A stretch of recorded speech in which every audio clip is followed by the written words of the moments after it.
Halo, saya Benedikta Kiki Puspitasari. Saya dosen tetap di kampus Institut Santi Buana, program studi kewirausahaan. Saya akan memaparkan salah satu mata kuliah yang saya ampuh, yaitu praktik kewirausahaan dengan bobot 2 SKS. Mata kuliah praktik kewirausahaan merupakan mata kuliah yang dirancang agar mahasiswa dapat memahami, menganalisis, dan mengaplikasikan serta menyusun terkait ide bisnis kreatif dan inovatif, studi kelayakan bisnis, rancangan bisnis, laporan kegiatan praktik, melalui pemanfaatan sumber bisnis yang berorientasi pasar dengan cara memulai bisnis baru atau startup, melalui praktek usaha bisnis praktis dan dijalankan sesuai dengan ketentuan dan perundang-undangan yang berlaku di negara Republik Indonesia. Nah, selain itu, capaian pembelajaran mata kuliah praktik kewirausahaan ini antara lain, yang pertama, mahasiswa mampu memahami, mengaplikasikan ide usaha bisnis kreatif dan inovatif.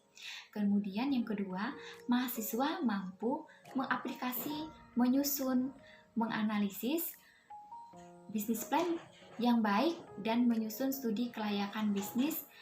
Kemudian yang ketiga, mahasiswa mampu mengaplikasi dan menganalisis sumber daya bisnis yang berorientasi pasar dan menjadi kegiatan wirausaha dengan mengaplikasikan konsep di dalam praktik kewirausahaan. Yang keempat, mahasiswa mampu menunjukkan sikap beretika akademis, santun, jujur, logis, kritis, sistematis, dan inovatif, serta mampu menunjukkan kinerja mandiri, terukur, bermutu, dan mampu menjalankan kegiatan praktek kewirausahaan. Untuk mencapai capaian pembelajaran tersebut, mahasiswa diberikan topik atau materi dalam 14 kali pertemuan yang tentunya itu dapat diakses secara online di Learning Management System Santi Buana. Adapun materi-materi tersebut antara lain, yang pertama adalah manfaat praktik kewirausahaan. Kemudian yang kedua, kreativitas dan inovasi bisnis. Kemudian yang ketiga, menumbuhkan ide bisnis. Keempat, bisnis plan. Kelima, membuat rancangan bisnis. Keenam, penyusunan laporan bisnis. Ketujuh, praktik evaluasi yang dijalankan sebanyak 7 kali pertemuan. Nah, pada kesempatan ini saya akan menyampaikan sistem pembelajaran yang saya lakukan, yang terdiri dari 3 aspek. Yang pertama itu delivery, interaction, dan assessment. Yang pertama itu delivery, ya ini berkaitan dengan cara penyampaian mata kuliah. Nah, saya menerapkan model dan bentuk perkuliahan, di antaranya itu collaborative learning, problem based learning, dan project based learning. Nah, di mana dalam model ini mahasiswa lebih aktif dalam perkuliahan. Kemudian selama masa pandemi COVID-19, Institut Santi Buana juga memfasilitasi kegiatan perkuliahan. Nah, kegiatan perkuliahan ini dilakukan dengan 2 cara. Yang pertama itu full daring dengan memanfaatkan Zoom, Google Meet, kemudian cara yang kedua dengan cara hybrid learning. Nah, di mana pembelajaran ini dengan mengkombinasikan sistem kombinasi yang menggabungkan tatap muka dan tatap maya secara bersamaan. Nah, metode ini dilakukan karena keterbatasan ruang dengan membatasi jumlah peserta perkuliahan dan mematuhi protokol kesehatan yang ketat. Selain itu, Institut Santi Buana juga memanfaatkan Learning Management System atau biasa dikenal dengan LMS yang dapat diakses di lms.santibuana.ac.id. Nah, di mana mahasiswa dapat mengakses bahan perkuliahan, buku, modul, tugas, video, pembelajaran, referensi perkuliahan dimanapun dan kapanpun. Nah, interaction itu bagaimana saya berinteraksi dengan mahasiswa. Selain melalui LMS, saya menggunakan WhatsApp Group dalam mata kuliah sebagai tempat berdiskusi, terutama untuk mata kuliah praktik kewirausahaan, agar mata kuliah dapat berjalan dengan efektif. Nah, topik yang dibahas dengan mahasiswa itu berkaitan dengan tugas mahasiswa, baik itu kelompok maupun individu. Nah, semua itu berkaitan dengan topik-topik pembelajaran. Yang ketiga adalah asesmen, ini berkaitan dengan bagaimana saya menilai mahasiswa. Nah, di awal perkuliahan, saya dan perwakilan mahasiswa itu menandatangani kontrak perkuliahan. Nah, di mana dalam kontrak tersebut, mahasiswa sudah mengetahui bahwa di situ saya sudah memuat sistem penilaian dan rubrik penilaian. Nah, sehingga penilaian mahasiswa itu lebih objektif. Selain itu, mahasiswa bisa mempersiapkan hal-hal yang berkaitan dengan rubrik. Nah, adapun komponen penilaian yang saya lakukan dalam mata kuliah praktik kewirausahaan itu ada 5 komponen.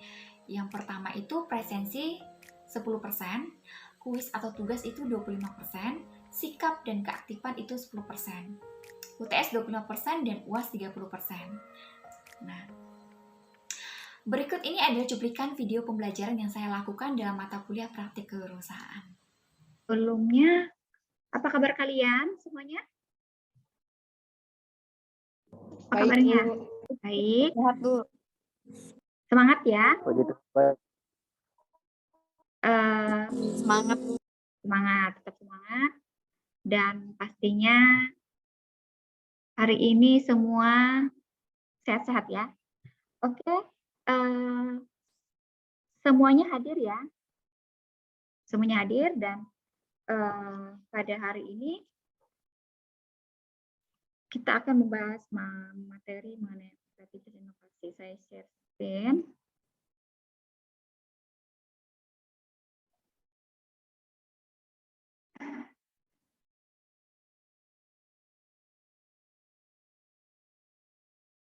Sudah nampak semuanya? Sudah, Bu. Sudah, oke.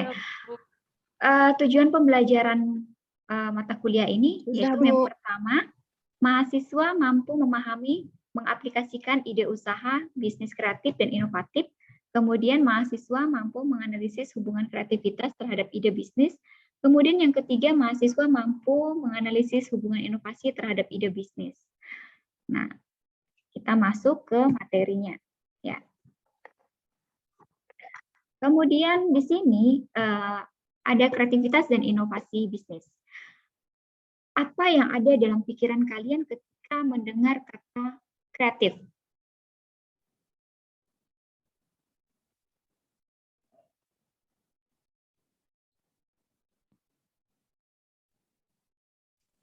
Menciptakan. Iya. Oke, silakan, Pika.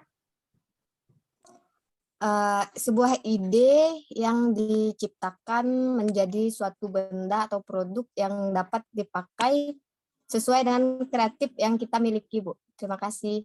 Ya, tepat sekali. Jadi kreatif itu berasal dari sebuah ide ya. Ide yang diperoleh entah itu secara tidak sengaja seperti itu ataupun ketika mengalami suatu permasalahan begitu ya. Jadi di sini kita lihat apa sih itu kreativitas. Nah, secara etimologis itu kreativitas itu berasal dari bahasa Inggris yang berasal dari kata creativity, kemudian diambil dari bahasa Latin yang artinya menciptakan, gitu ya. Kemudian, nah konsep dari kreativitas itu seperti yang dikatakan Pika tadi bahwa itu merupakan hubungan dengan kreativitas dan inteligensi. Jadi ada pemikiran seperti itu, ada ide-ide, baik itu dari mental, tipe dan kemampuan personalnya. Sehingga semua itu sangat berhubungan. Nah, proses kreativitas itu juga terjadi pada saat di dalam proses pembelajaran dan mengajar.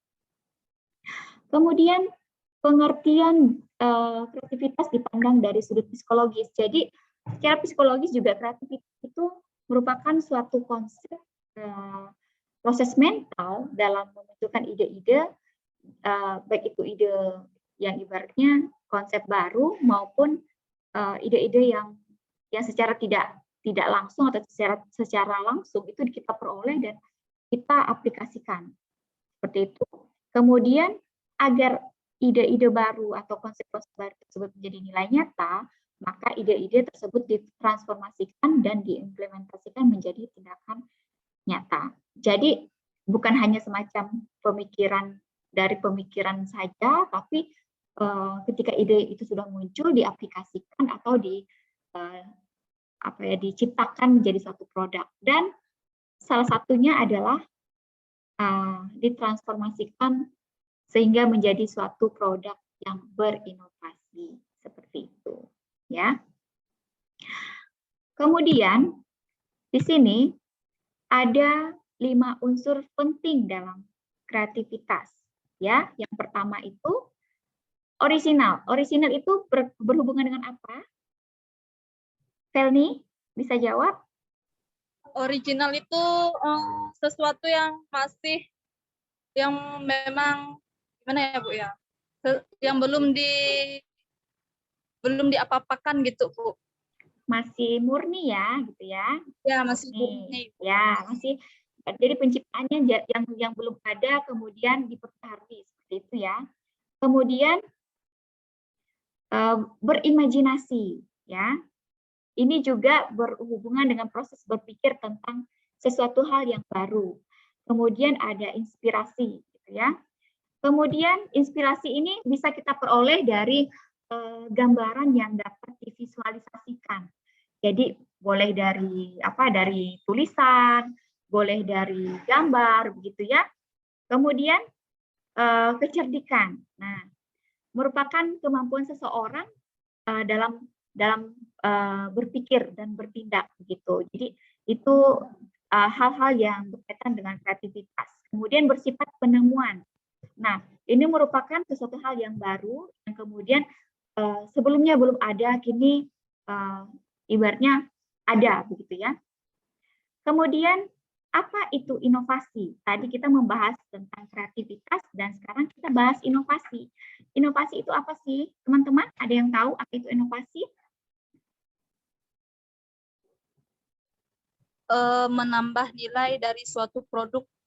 Ya, tepat sekali. Jadi inovasi itu adalah menambah nilai dari suatu produk. Ya.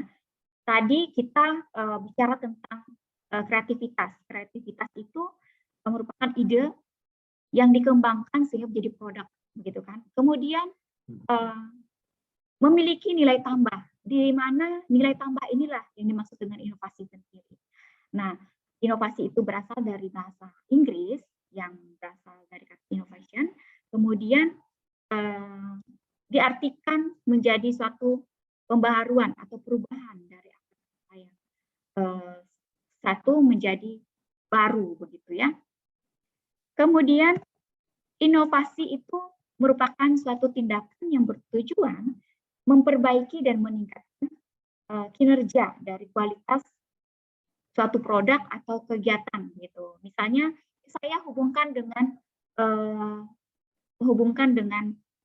produk ini ya, produk misalnya teknologi yang berkaitan dengan komputer, gitu kan. Nah, komputer kalau kita lihat dulu itu merupakan produk yang sangat mahal dulunya, begitu, karena komputer ini jarang digunakan dan orang biasanya dulu menggunakan mesin tik, gitu kan. Nah, saat terjadi perubahan atau kemajuan teknologi, muncullah yang namanya laptop, laptop yang sudah diinovasikan menjadi produk yang mudah dibawa, gitu kan, mudah dibawa kemana-mana, begitu kan. Kemudian kita bicara tentang peranti kerasnya. Jadi tadi saya sudah berbicara tentang produk, sekarang kita berbicara tentang sistem. Jadi secara sistem juga mengalami inovasi. Kalau dulu kita mengambil uang itu biasanya langsung ke ke teller gitu kan. Kita mengunjungi banknya langsung gitu kan. Namun sekarang kita sudah dimudahkan dengan mesin ATM yang memberikan pelayanan mudah untuk kita menarik uang gitu kan. Nah, itu adalah salah satu inovasi. Kemudian, mengapa semuanya bersifat inovasi? Siapa yang tahu?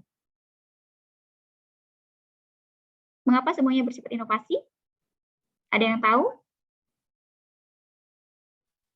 Karena sudah itu Bu, sudah gimana ya? Sudah beda Bu.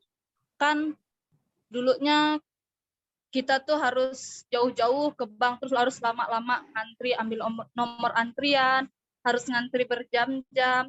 Tapi sekarang tuh kayaknya kita dari HP aja kita udah bisa narik Bu. Terus kita langsung datang ke ATM juga nggak perlu buang waktu lama-lama gitu Bu. Oke, jadi semua itu terjadi karena kemajuan teknologi juga ya, Delni ya. Jadi kalau dulu kamu transfernya bisa melalui ATM, sekarang bisa menggunakan mobil banking gitu kan, dengan memanfaatkan handphone begitu kan. Nah, semua itu kenapa bersifat inovasi? Karena itu untuk zaman. Jadi kita harus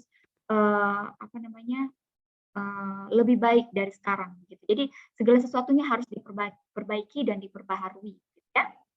Kemudian bagaimana hubungan kreativitas dan inovasi dalam bisnis? Nah, tentunya ini sangat berhubungan. Saya contohkan kembali ya. Saya contohkan itu kreativitas itu bagaimana kemampuan ide tadi kita kembangkan menjadi suatu produk melalui peluang-peluang yang ada. Kemudian inovasi itu bagaimana kita menerapkan solusi yang lebih kreatif begitu, yang lebih tepat begitu, sehingga permasalahan masyarakat atau permasalahan dirimu sendiri itu bisa terpecahkan. Nah, saya contohkan ini salah satu hubungan kreativitas dan inovasi dalam bisnis ya. Di sini digambarkan seorang pengusaha lah gitu ya, pengusaha yang bergelut di bidang kuliner gitu kan. Jadi ceritanya ini konsumennya sudah jenuh dengan produk yang dimiliki gitu kan. Nah, dengan begitu dia memutar otaknya nih, bagaimana caranya menarik konsumen untuk bisa tertarik dengan produknya. Akhirnya dia melakukan suatu penelitian dan melihat apa sih yang diinginkan oleh konsumennya gitu kan. Nah, ini dia menemukan salah satu produk makanan yang memang produk ini dulunya sangat digemari. Yang dulu konsumennya itu sukanya fried chicken, tahu-taunya sekarang itu si konsumennya itu senang dengan ayam keju begitu ya. Nah, dengan mengetahui apa yang dimau oleh konsumen, dengan begitu kita bisa membuat suatu inovasi. Nah, inovasi produk, dengan begitu produk kita akan disukai oleh konsumen, dan tentunya melalui penelitian, melalui melalui praktek secara langsung, terjun langsung, mengetahui minat, kemauan gitu kan, menemukan satu peluang. Nah, disitulah kreativitas dan inovasi itu menjadi satu hal yang sangat berhubungan dalam bisnis, gitu ya. Oke. Nah, dari semua yang sudah saya jelaskan di sini, ada yang ingin tanyakan?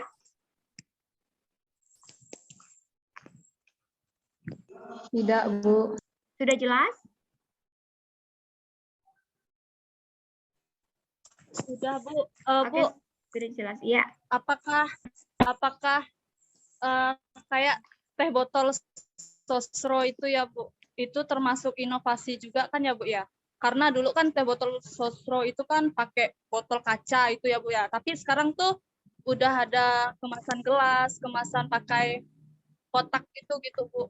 Apakah itu termasuk inovasi atau bagaimana Bu? Terima kasih. Ya, terima kasih Felni. Jadi itu adalah salah satu contoh inovasi produknya. Jadi dia menginovasi kemasan yang dulunya berbentuk botol karena botol ini kan mudah pecah ya, jadi dia menginovasikan ke produk dengan menggunakan kemasan plastik dan botol kertas begitu ya. Nah itu adalah inovasi. Jadi inovasi itu banyak. Jadi mulai dari inovasi rasa, kemasan gitu kan, itu namanya inovasi. Nah jadi itu adalah hubungan bisnis dan kreativitas ya. Siapa lagi yang ingin bertanya?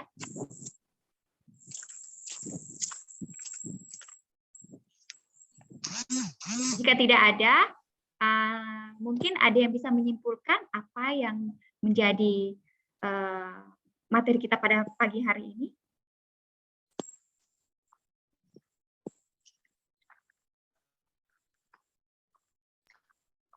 Saya Bu, Silakan. kreativitas dan inovasi itu memiliki pengertian yang sedikit berbeda, tapi keduanya itu saling berkaitan, Bu. Oke, tepat sekali, Fermi. Terima kasih. Ada lagi? Kalau begitu kita simpulkan bersama-sama ya. Kita simpulkan bersama-sama bahwa kreativitas inovasi merupakan sesuatu hal yang dikatakan mirip tapi tidak begitu memiliki pengertian yang berbeda begitu ya. Kemudian kreativitas itu dapat dilihat di mana saja. Jadi dari segi seni, pertunjukan, bisnis, dan teknologi. Kemudian elemen dasar dari kreativitas itu sendiri adalah keaslian dan imajinasi. Dan kreativitas itu membantu lahirnya inovasi. Nah, serta kreativitas juga memikirkan hal-hal yang baru. Jadi sesuatu hal yang berkaitan dengan kreativitas itu tidak akan jauh dari inovasi. Nah, mereka itu menjadi satu kesatuan, namun memiliki pengertian yang berbeda, gitu ya. Oke, nanti di sini saya sudah menyediakan evaluasi untuk materi kita pada pagi hari ini. Evaluasi ini saya sudah kirim di LMS, jadi kalian bisa akses di LMS ya. Kemudian salah satu yang menjadi proyek utama di sini adalah kalian harus mencari ide bisnis yang sesuai dengan kreativitas kalian ya. Kemudian nanti temukan bagaimana kalian menginovasikan ide bisnis tersebut begitu ya. Jadi ini saya kasih waktu kira-kira 1 minggu cukup tidak untuk mencari ide bisnis ini? Cukup, Bu. Cukup ya? Bu. Oke, sebelum saya tutup ada apakah dari penyampaian, kemudian pemaparan saya, kemudian PowerPoint yang saya sampaikan pada pagi hari ini ada yang kurang? Sudah sangat jelas, Bu. Sudah sangat jelas? Oke, terima kasih. Mungkin kita tutup dulu pertemuan kita pada pagi hari ini. Sampai bertemu di pertemuan berikutnya. Terima kasih, Bu. Terima kasih, Bu. Ya, terima kasih semuanya. Demikian cuplikan video pembelajaran praktik kewirausahaan. Saya ucapkan terima kasih.